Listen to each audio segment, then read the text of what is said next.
Bonjour à tous, j'espère que vous allez bien. Aujourd'hui, je vais vous parler de mon avis sur le 5e épisode de la série Monarch Legacy of Monsters. Et bien sûr, spoiler comme d'habitude. Donc, Kate, May, Kentaro et Lee ont été arrêtés par Tim. Cependant, comme l'ordinateur de May a gelé, eh bien, ils ne peuvent pas récupérer les fichiers de Randa. Et après, Tim décide de laisser les jeunes partir, mais cependant, Lee est maintenu et la directrice adjointe de Monarch, Verdugo, commence à s'entretenir avec lui. Mais cependant, Lee résiste assez.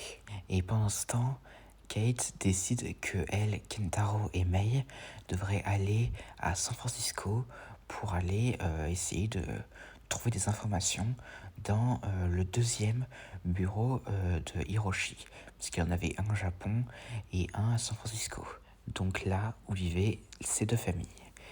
Et en arrivant, on découvre que San Francisco ne s'est toujours pas vraiment remis de l'attaque de 2014. Et donc du coup, et on peut voir aussi que en ce moment, il y a des pillards qui parcourent les rues et tout. Et l'armée a mis la ville en quarantaine. Et donc après, Kate, May et Kentaro vont à la rencontre de la mère de Kate et les deux se disputent un peu parce que la mère de Kate l'avait un peu envoyée au Japon par insistance, mais aussi parce que c'était un peu pour voir si son mari l'avait trompée, oui ou non, parce qu'elle s'en méfiait un peu.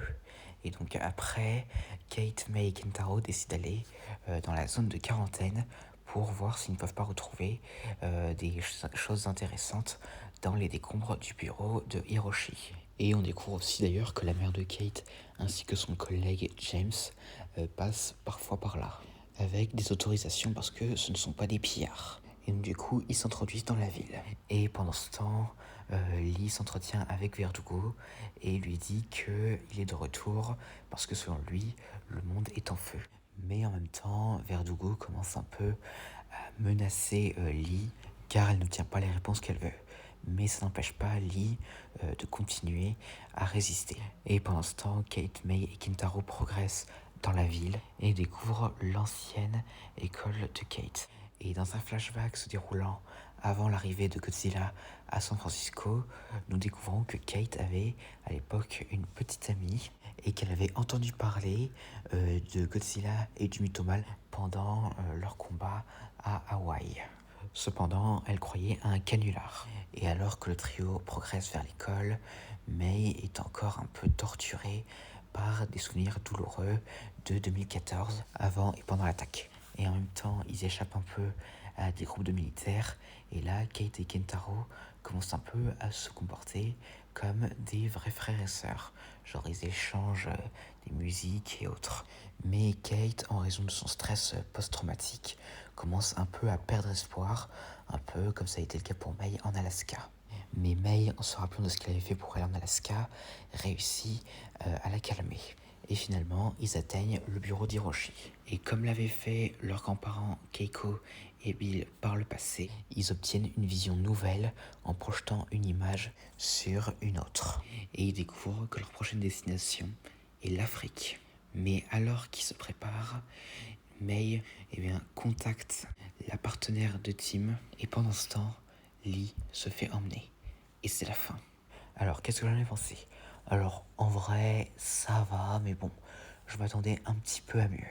Alors déjà, bon, c'est intéressant de connaître un peu le passé de Kate, hein, comme ça a été le cas pour Kentaro et May dans le dernier épisode, même si parfois je trouvais que l'intrigue s'éternisait un peu dans les passages dans la ville et autres.